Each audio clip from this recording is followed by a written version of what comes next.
Welcome to another episode of the Watchdog with me, Lowkey. We are here on Mint Press weekly, producing work which challenges the elite narrative and the status quo in our public sphere.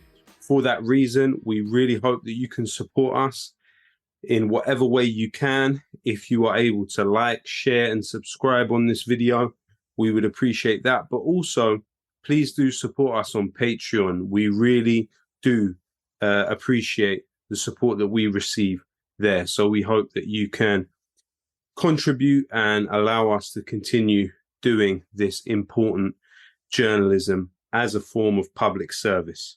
So this week we are joined by the enigmatic Alan MacLeod, who has recently cracked 150k followers on Twitter and overtaken me, which I am absolutely gracefully bowing out to. I believe he deserves that for sure. How are you, Alan? It's good to be with you, man. How are you? I'm fine. Thank you very much.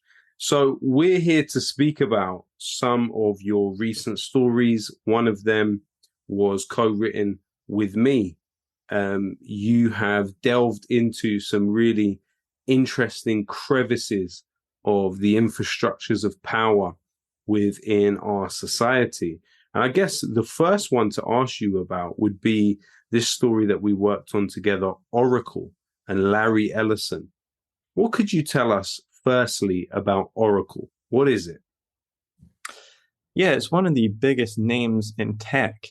But unlike something like Facebook or Google or Microsoft, I think most people probably haven't even heard of the company Oracle or its founder, Larry Ellison, who's one of the richest men in the world.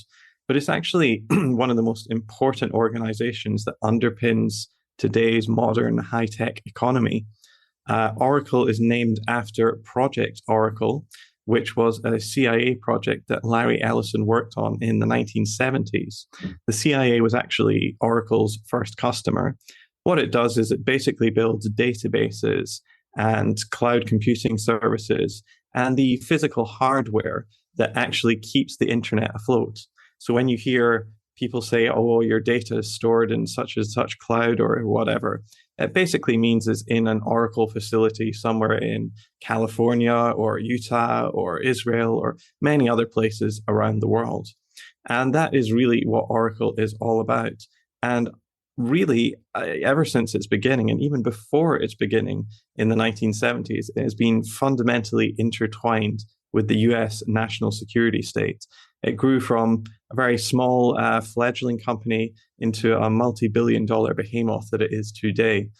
And it has done that through getting fat off of the huge contracts that Washington lays out to all sorts of companies, whether it's regards to defense or national interest more generally.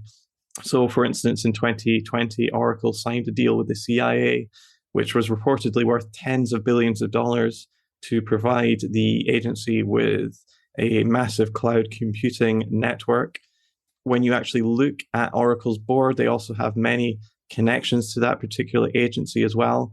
For instance, former CIA director Leon Panetta was announced as a member of Oracle's board in 2015. David Carney, who spent 32 years at the CIA, rising to become its third in command, also joined Oracle and heads up its Information Assurance Center. And Oracle, to this day, aggressively and actively recruits current CIA analysts to join the private sector. But as we discuss in this article, this long investigation, it's not really technically the private sector. In fact, with so much in Silicon Valley, it's very difficult to see where the national security state ends and Silicon Valley begins. Great. And what can you tell us about its founder, Larry Ellison? What's his story? Larry Ellison is one of the richest men in the world. He also uses a lot of his money to promote causes that he's interested in. He also uses that money to try and influence governments. He has given all manner of prestigious jobs and grants to senior British political figures. I'm thinking, for example, Matthew Simons, who is Boris Johnson, the former prime minister, his father-in-law. He earned over $600,000 per year as an executive director of Larry's foundation, the Larry Ellison Foundation. Also, the head of the Foreign and Commonwealth Office, Richard Meredith, had a similar role. Ellison also bankrolled the Tony Blair Foundation, which is the pet project of the former Labour Prime Minister. Ellison is also deeply connected to the state of Israel. In fact, he is, I believe, the biggest donor on record to the Friends of the IDF. He has many friends among the Israeli political establishment, including Tzipi Livni and also Benjamin Netanyahu, who he holidays with sometimes. And in fact, he actually offered Netanyahu a seat on Oracle's board. And if that surprises people, I don't think they've been paying enough attention to Oracle, because in fact, the head of Oracle, Safra Katz, has been very explicit in that she sees Oracle's mission as, one, providing services for the internet, but two, advancing the goals of the state of Israel. So one long quote that you found Katz talking about came in the context when she was asked about a lot of employees of Google who were speaking out against the company's fraternization with the Israeli government and helping them commit crimes against the Palestinians. When asked, she said, and I'm quoting now, "We are not flexible regarding our mission, and our commitment to Israel is second to none. This is a free world, and I love my employees. And if they don't agree with our mission to support the state of Israel, then maybe we aren't the right company for them. Larry and I are publicly committed to Israel and devote personal time to the country, and no one should be surprised by that." And so ultimately, I think that really goes straight to the heart of the matter. This is a company that is deeply enmeshed with the US national security state and also the unofficial 51st state of Israel. Great. And I mean, also, Alan, an interesting thing that we haven't mentioned so far is that Larry Ellison lent Elon Musk $1 billion to buy Twitter with. And it was found that they were communicating back and forth about the acquiring of Twitter by Elon Musk. So again, that would cause some concern about how likely Elon Musk is to implement policies that protect the free speech of pro-Palestinian tweeters. But an interesting part of this story that I would just like to unpick a little bit more is this Larry Ellison Foundation, which not only was employing figures who were simultaneously working for the British government, employing Boris Johnson's father-in-law at the time when Boris Johnson was prime minister. And all of this was simultaneous, as far as I understand, to Oracle bidding for these contracts with the British government. If you could tell us a little bit about the contracts for the British government. I mean, some other people that were employed by Larry Ellison's foundation is a consultancy firm, which is literally right next door to the Conservative Party headquarters at Millbank. And the interesting thing is that pretty much as soon as Oracle was given these contracts with the British government that we're just going to talk about, it seemed that the charity, the Larry Ellison Foundation, shut down. So surely that would cast a question mark of what exactly was happening with these key figures in British government being employed by Larry Ellison at the same time that his company, Oracle, was vying for very important contracts from the British public sector.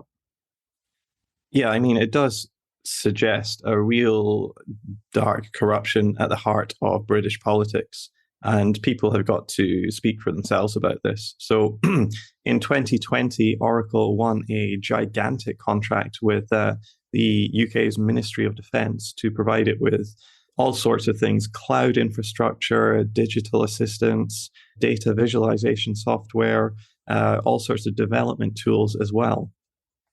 That's not the only institution that Oracle has worked with. It has big contracts with the Home Office, the Office of National Statistics, and the National Health Service, among many others. So that really means that Oracle is party to pretty much all of the most sensitive personal and military information that the United Kingdom has.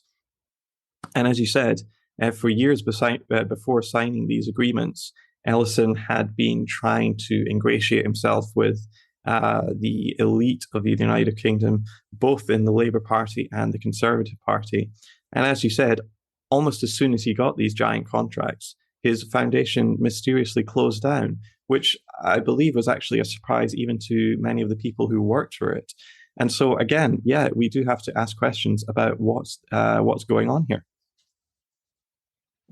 I mean, also the other thing is that Boris Johnson's father-in-law, who is ostensibly a journalist, had a relationship with Larry Ellison that went back a lot further than the foundation. He actually, the father of Carrie Simmons, the wife of Boris Johnson, wrote this book, which was like a sort of a propaganda piece for Larry Ellison several decades ago. So it's quite an interesting connection there, of course. And I guess the question would be, is that if you are the Ministry of Defense, how are you supposed to keep your information secure? I mean, of course, the United States has whatever it wants in this country. It's got 12,000 soldiers based here. And Britain very much functions as a sort of a poodle to the United States generally on the world stage. But surely there's a question about whether a company that wanted to appoint Netanyahu as its director, what would it be doing with that kind of level of access to British military secrets as well as Home Office secrets and NHS data? I mean, it really boggles the mind when you think about it, Alan. What do you make of that? Do you think that is a wise thing when it comes to national sovereignty? Yeah, I mean, you've hit the nail on the head there. I mean, I guess it is a question of national security and national sovereignty that this sort of ultra sensitive data is being essentially given out to a company which has such deep ties both to the American national security state and the Israeli national security state. If a country wants to have an independent foreign policy or an independent stance on things, this is not the sort of thing that we can just be outsourcing to. For centuries, governments have understood that key industries have to be controlled in national hands. For instance, like energy production, food production, things that are really basic and core fundamentals to a functioning society. And in the 21st century, ultimately, we are talking about communications and telecommunications being absolutely crucial, not only to the functioning of society, but also to the economy. And so I think not just Great Britain, but any country really has to take these sorts of questions very seriously. And I don't see many doing this worldwide. I think really, when it comes down to it, there's only a few that are really doing this. China is one of them that has really put up big firewalls against the encroachment of Silicon Valley into everything online. But apart from that, I don't really see many European countries following suit.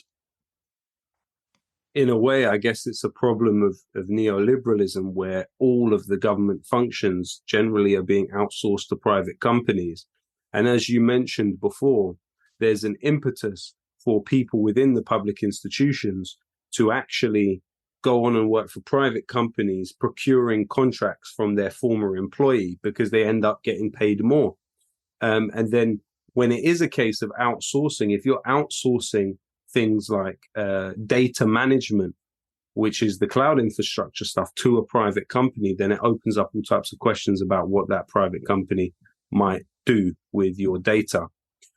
So for the next part of the podcast, Alan, I wanted to talk to you about another study that you have recently put out for Mint Press. I wondered if you could tell us a little bit about this Walsh School of Foreign Service at Georgetown University. Sure. Georgetown University, for people who are not in the know, is right at the heart of Washington, D.C. And I mean that both geographically and figuratively. The Walsh School of Foreign Service isn't a particularly big school within Georgetown University. I think, if I'm right, there were 377 graduates in the academic year of 2021, most of them pursuing courses in things like security studies, foreign service, or Arab, Asian, or Latin American studies. But the reason it's important and interesting to know about is that this is not only the number one pool of recruitment for the CIA, it's also the CIA is also the number one employer for the School of Foreign Services. Not only that, it's just completely open that this is basically CIAU, where young people from all across America and indeed the world come to get trained in the dark arts of spycraft. Now, they frame it as being about foreign service, but actually the line between diplomat and spy or, spook analyst is actually quite diaphanous nowadays. At the School of Foreign Service, which again, I said, is not a particularly big school, I was able to find 25 employees who were openly stating that they used to be CIA analysts or CIA or CIA operatives of one kind and another. And that really means that what's happening now is that the old generation of spooks are being employed to train the new generation up. And if you do go to Georgetown, you're essentially getting an unofficial vetting from your professors, who will then suggest certain people go into certain lines, or maybe tell their ex-bosses at the CIA, no, don't employ this kind of person. And this has been going on for absolutely generations. Richard Nixon used to complain, for instance, about Henry Kissinger and his Georgetown set, because Kissinger would just go back to his old alma mater and just hoover up all of these new recruits and put them into positions in the State Department, where they would essentially do his bidding. So this has been going on for a very long time. And the reason why this is notable is that the CIA has really been at the heart of many of the worst atrocities of the 20th and 21st century. The CIA has been involved in drug running, smuggling guns, overthrowing foreign leaders, planting false information into the press, assassinating foreign dignitaries. The list of things that it has been involved in just goes on and on. For instance, just to pick one off the top of my head, Operation Cyclone in the 1980s saw the CIA go to Afghanistan and train the Mujahideen and arm them against the Soviets. And the blowback of that wasn't just for the Afghan people who were forced to suffer the rule of these people. It also blew back on the people of New York in 2001, because one of the people the CIA had trained and supported was Osama bin Laden, who carried out the terrorist attacks on September 11th. And so ultimately, these sorts of crazy projects that the CIA are involved in don't just hurt people in other countries, they also come back to bite Americans in the behind as well. And also, Alan, can you just confirm, did the CIA actually fund the Walsh School of Foreign Service? Yeah, that's right. I believe there was a study in 2011, actually published in Georgetown's own newspaper by the journalist Will Sommer. He revealed that the agency, which was based just over the water in Langley, had actually quietly donated hundreds of thousands of dollars to the School of Foreign Service to fund the department's work and fund certain academics' work specifically. And that is despite the fact that Georgetown University insisted on its website that the money came from anonymous donations from individuals. Well, it might have been anonymous, but it wasn't exactly from an individual. It was from a very well-known organization, which again really starts to underline the point that there's not really a sort of a nice juncture between state and private here. We do have a situation where the national security state is also kind of seeping into the world of education too. And what could you tell us about someone we've already mentioned today, Leon Panetta? What's his perspective on Georgetown as an institution? Yeah, so Leon Panetta, as I said, is a board member of Oracle. He was also former Secretary of Defense and former head of the CIA under, I believe, under President Obama. He absolutely loves Georgetown University. He's been there to give speeches about, the CIA and their long-term commitment to, keeping this partnership with the university going. He described it in a speech he made there as a leadership in the study of global security. In fact, he turned his speech there into a bit of a recruitment drive. He said that he was so pleased that there are so many incredible and charismatic young people coming through the School of Foreign Services. He said, and I quote, "Talented young individuals who have been at my side every day for the last 4 years, both at the CIA and at the Pentagon. And I'm deeply grateful for their work on behalf of me and on behalf of the nation. And I'm deeply grateful to Georgetown for training such extraordinary public servants."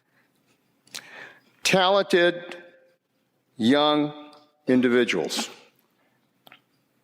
who have been at my side every day for the last 4 years at both the CIA and the Pentagon.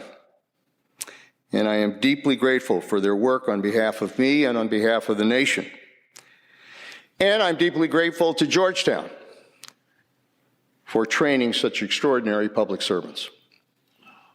And so, yeah, Panetta, as head of the CIA, is in a position to really affect the agency and affect the government more generally. And he sees Georgetown and specifically the School of Foreign Services as an absolutely crucial cog in the machinery of the US national security state. And Alan, how would you think this would interact with some of the issues around quote unquote Gen Z and military recruitment? What is the status of the current generations of young people and their involvement in the US military more generally? Yeah, it's interesting. I mean, that is really the point of this school within Georgetown University, is to train the next generation of Mandarins who will carry out what is ever needed of them from a US empire perspective. But there was a recent report in the Washington Post which suggested that it might not be plain sailing for the US come 2020s and 2030s. And the folks over at the Department of Defense and the various branches of the US military are really deeply concerned right now, because a new study came out that said that only 9% of Generation Z, and they defined that as people aged 17 to 24, only 9% of Americans fitting that age bracket were willing to join the US military. And what that means in practice is that in the coming years, the US military is looking to have a huge shortfall in soldiers. For instance, in the last year that they've released figures anyway, the Army suggested that it was 25% down on its recruitment target. It was looking to hire 60,000 new active duty service members for the Army alone, and it was down by more than 15,000. And there were similar, if not quite as drastic, shortfalls with the Navy and the Air Force as well. And so ultimately, it does look like Generation Z just really, despite the fact that they are looking at a depressed jobs market, a much more difficult economic climate in general, seems to be absolutely against going to war and joining these and joining the US empire. So I think the kids are all right, is what I'd say. Despite all of the indoctrination through things like Call of Duty, which you have previously looked into. So, Alan, just before we finish, there's a channel which has received a lot of attention in the recent period with unrest in Iran. That channel is, of course, Iran International. And I guess the big controversy around the channel is whether it is or isn't funded by the Saudi government. Can you help us clear that up a bit?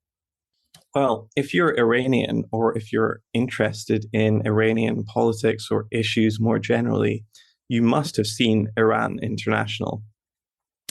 Since 2017, it's really burst onto the scene. It's a very high quality product. It's generated a big audience. It's got a very glitzy feel to it, very high production values, this TV network and website. It broadcasts in English and in Farsi, the language of Iran. It has boosted its credibility by poaching some of the biggest news stars in the Middle East, reportedly offering them 2 times the salary they were on at places like the BBC or Voice of America. So it's clearly a big money production. And it's also a very influential channel. There was one study that suggested that it is now the most influential, most trusted, and most watched network in Iran and around the Iranian diaspora. And if you look at the content of it, it really gives a voice to Iranian dissidents anywhere. It hammers the Iranian government on LGBT issues or women's rights, anything that they can, really think that is an important topic to cover. There is one problem, of course. It appears to be funded by Saudi Arabia, and in fact by Mohammed bin Salman himself, who is reportedly the driving force behind Iran International to begin with. And that's according to a 2018 Guardian report that was based on multiple interviews with former employees, many of whom were very jaded because they were told that there wasn't even a single cent of Saudi money in this operation. Struggling to think of a comparative example in the West. But I mean, I guess just imagine if a new TV station took America by storm and it, confidently stripped out Fox News for ratings or whatever. It was a very high budget thing. And then only later it was found out that, say, ISIS was behind it all. I mean, it beggars belief that this is going on, but that is apparently what is going on here with Iran International. I did speak to a member of the board of Iran International, and he did say that he rejected the claim that the Saudis were behind the operation. But unfortunately, over the past couple of weeks with this Saudi-Iran détente, which is going on right now, which appears to be mostly brokered by China, which is a very interesting aspect to it, that is not going on with U.S. auspices, that it's actually China doing this. There's been a lot of reporting in the Western press that as part of the deal that Iran and Saudi Arabia signed, that Saudi Arabia agreed that it would shut down negative coverage of Iran on Iran International. For instance, the Wall Street Journal reported that the Saudis agreed to tone down critical coverage of Iran on Iran International, which surely suggests that perhaps this Guardian report was actually more truthful than false, as Iran International would have you believe.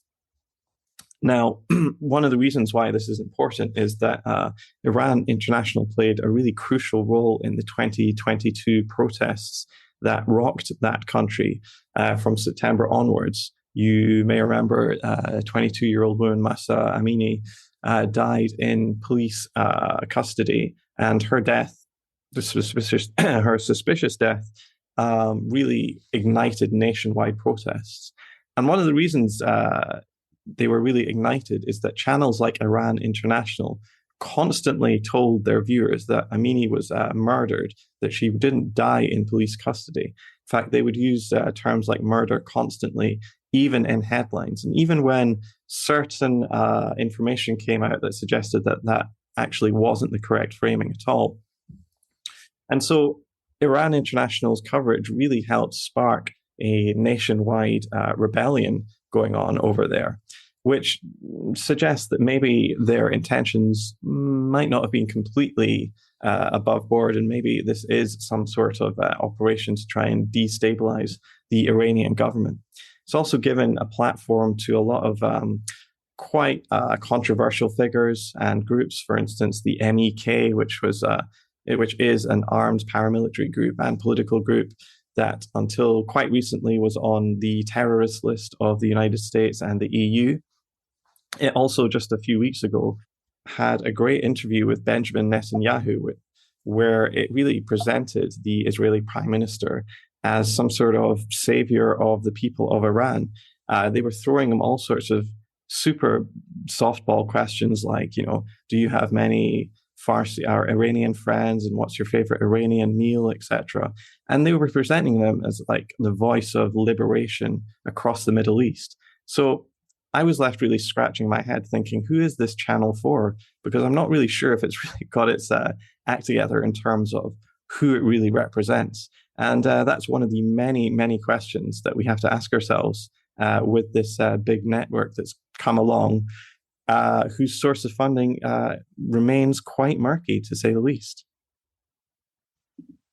Wow, Alan, thank you so much for that deep dive, full of information and nuggets for people to look into more themselves. Alan MacLeod, you can check him out on Mint Press and, of course, on Twitter, regularly publishing very, very important information that you should know. This is Lowkey. Hopefully you will join us next time on The Watchdog.